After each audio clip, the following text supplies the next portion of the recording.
everyone, it's Roberta And this is Ryan, and this is the Midweek News. on Art Blog Radio. Okay, so how are you today, Ryan? I'm fine. I'm feeling a little Wednesday frazzled. Already? It's only 10 in the morning. Yeah, it was an interesting morning.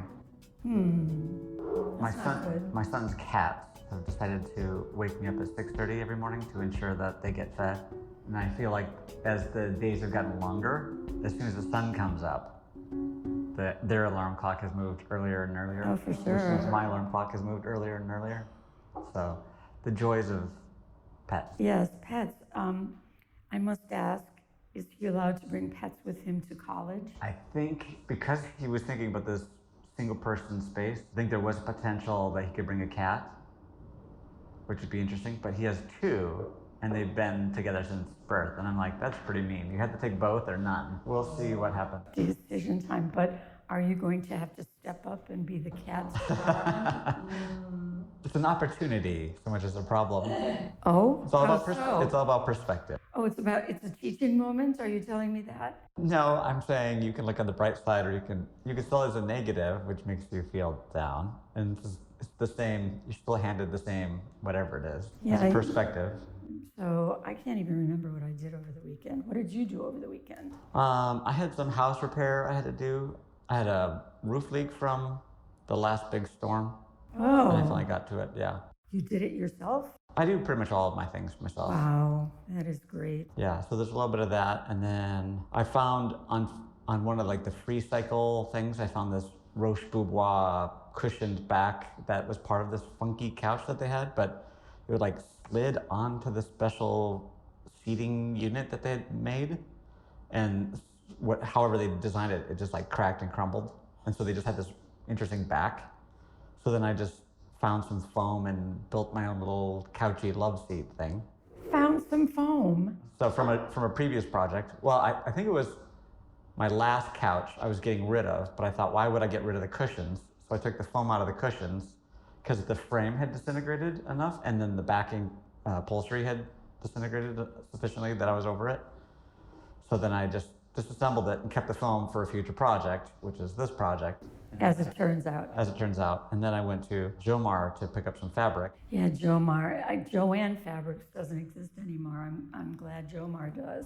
So yeah, it's a few places and a couple dollars in, and I have a new love CD. Okay, you heard it here, everybody. If you need a couch rebuilt, you know where to go. Ryan is your guy.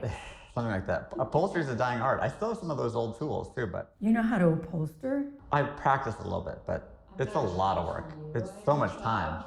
There's a reason it's so expensive, and it's just cheaper to buy it new from China. Via IKEA. Yeah, that stuff is wild.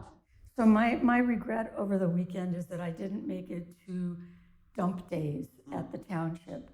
Every 2 weekends in the spring and 2 in the fall, they have dump days. That's what I call them. I'm sure there's a more fancy name for it, but they don't charge. You can drive things in, no contractors allowed, but if you can show that you live in the township, you can, unload everything. They take electronics, they take furniture, they take bicycles, and a lot of it gets recycled. There are tables there where you see people that are receiving the goods, and there's sort of nonprofits that are going to then turn it around. If it's a broken piece of equipment, they can maybe fix it and then pass it along. So I love to go. I have a historic love of going to the dump. Don't ask me. Don't judge, smelly and all. But I missed it, so I regret that. Gotta wait till the fall.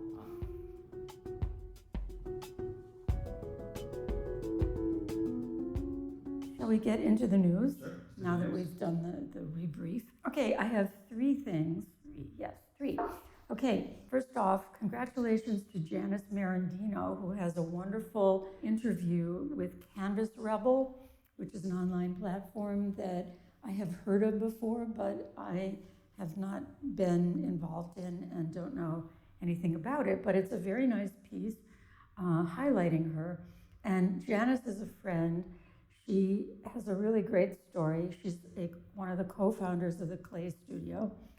She's a longtime professor at Rosemont College. She had a very groundbreaking project called, it was where she taught people to draw who didn't think they could draw.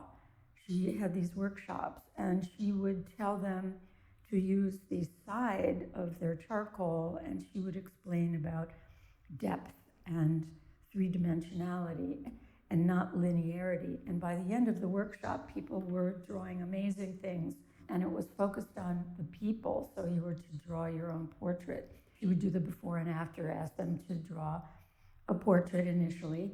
Everybody would use a line, right? A line portrait, that's what you do. And then she would teach them side shading and all this kind of thing. Wonderful project. Her practice ranges from that to ceramics, drawing, painting, calligraphy, and she just did a community project in her hometown, Atlantic City, that we told you about previously, a wonderful revisit of where she grew up and how, or her grandmother had grown up, and how the neighborhood has become new immigrants, not from Italy, as her forebears were, but from Pakistan and Africa and various places. So it's a wonderful project. Second off, there is a workshop, seed bomb workshop at Drexel University in conjunction with an exhibition. There's a guerrilla gardening workshop to combat climate change and ruin in our Philadelphia community. There's a professor, Denise Wolf, who's the creative art therapies professor. She's going to lead the workshop showing you how to make seed bombs with paper pulp from recycled materials and native seeds. And she's also going to do a paper making demonstration. Doesn't this sound great?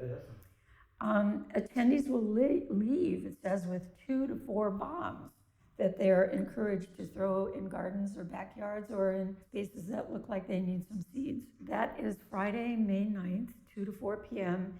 in Penny Park, which is the lawn outside the Pearl Steam Gallery at Drexel. Rain location is going to take place, if it rains, inside the gallery. You just have to register for that? Golly gee, we'll put in that information. Sorry about that, failure here. I think you probably do, but we'll fill you in on that in the transcript or in the links. My final shout out is to Joe Ovelman. He has a new book out. Joe's an artist and a book maker, book artist. And he must have a dozen books out there. His new one is called Sauna Dish. And on the back cover I think this should have been the title. It says, saunas are hot. This is a book, as all Joe's books are, that is handwritten in Sharpie marker. If something was wrong, it's crossed off, and something new is put in. There's scribble scrabble all throughout, and Joe's a gay man, openly gay, and this is about, as you can imagine, saunas. It's a place of assignation for people who are going there for sex. So there is sex that goes on in this book, but it's kind of anecdotal and maybe autobiographical, maybe not, we don't know. He has pseudonyms for the people, so there's no one named by name. And there's a little love story that goes on with a hetero male that comes to the sauna and a character called Georgie. They are friends for 2 years until something happens and that changes, and then it falls apart. This book is not for everybody, but I highly recommend it for the style of its making. The just no holds barred language and drawing, the ability to use Sharpie marker and cross out, fearlessly, and some of the words are upside down and some of them are backwards. So shout out to Joe. There is a podcast that I did with Joe. I've known him since 2019, possibly before that, where he was talking about another book of his called On Grief. He had had some loss in his life and he was really torn up about it. And so he made one of these Sharpie marker anecdotal books. They're really, you can almost put them in a pocket. They're so small, little chapbooks. They're very very well done. Anyway, shout out to Joe Ovelman and his book, Sauna Dish. And that's it for me.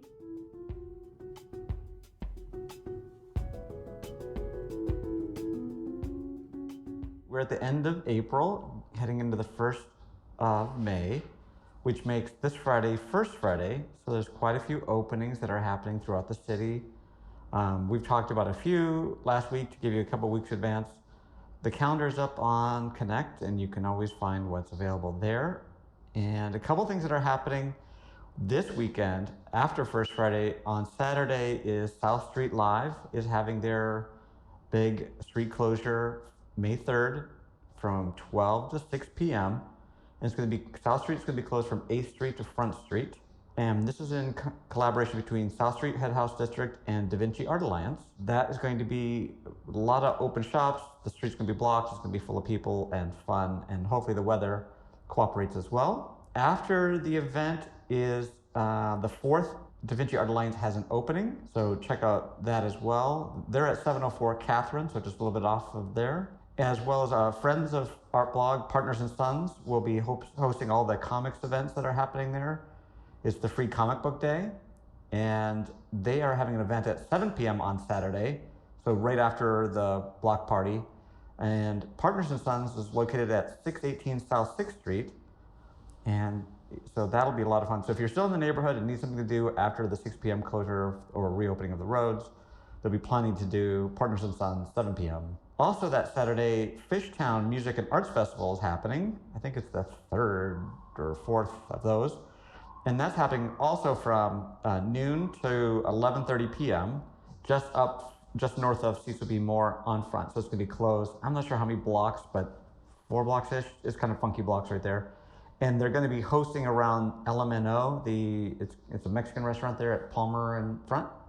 And so again, that runs from noon to 11:30 p.m. Also in that neighborhood is Clay Studios doing their small favors. I'm not sure how many years they've been doing this, but many, many years. But I really enjoy it because they're small, intricate pieces, and the detail is fantastic. And they all get like a 4-inch cube to put their little sculptures in, and it's just amazing what they can do in such small spaces. If you haven't seen it, it's well worth it. Everything is for sale, but they're really great. This is ongoing. It's currently going. It's running through June 29th, so you have plenty of time. But if you do want to buy one, you should get there sooner than later. And they are 1425 North American Street.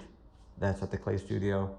I also noticed coming up in June, so I'll give you plenty of time, is Philly's Changemakers take the stage again at Mission Story Slam. So I mentioned Mission Story Slam last fall, I think the last season it came out.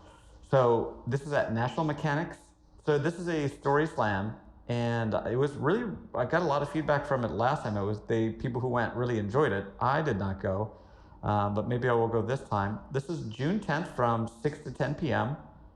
And I forget I thought I wrote down the theme, but I guess maybe I did not. Anyway, I'll put links to it on what's happening and when, and on all of those. So those are my 4 or 5 different things that are happening all this weekend, and a couple in the future, and one ongoing. So plenty to do this weekend, and things ongoing, and things to look forward to in June. Totally. Can I pop in with 1 or 2? Yeah. Bernie Sanders will be in town on May Day. That's something, if you didn't catch that news, a rally with the AFL-CIO. You know, he's a big up with the workers person and a really great person. And there's going to be a rally at City Hall and in the afternoon, 4 o'clock. So it's outside City Hall on the north side. Anyway, that's something noteworthy. And if you want to do that, gathering together with people at this time to show solidarity against what's going on in Washington is a good thing to do. I'm going to try to make it to this one. Sunday, May 4th, is the Broad Street Run, which is lots and lots of street closures and 40,000 runners running the 10-mile race from up above Temple University all the way down to the Navy Yard. So it's always fun. people run in crazy costumes, and the cheering on the sidelines is very wonderful, ebullient, enthusiastic, a human experience, really great, highly recommended. Yeah, it's going to get chaotic this weekend. There's so many things going on, a lot of closures, so A lot of crowd scenes. a lot of crowds. But art is involved in a lot of it. Well, at least in the ones on South Street in Fishtown. Yeah. Very arty. Yeah, hopefully the weather holds up, but so far so good. I think that's it for me. Yeah, that's it for me too. We'll wrap it up. So thanks everybody. It's Roberta. Thanks for listening, and come back next week for more. Thank you. And this is Ryan, and this has been Art Blog's Midweek News. Thanks for listening, and we'll talk to you next time. Bye-bye.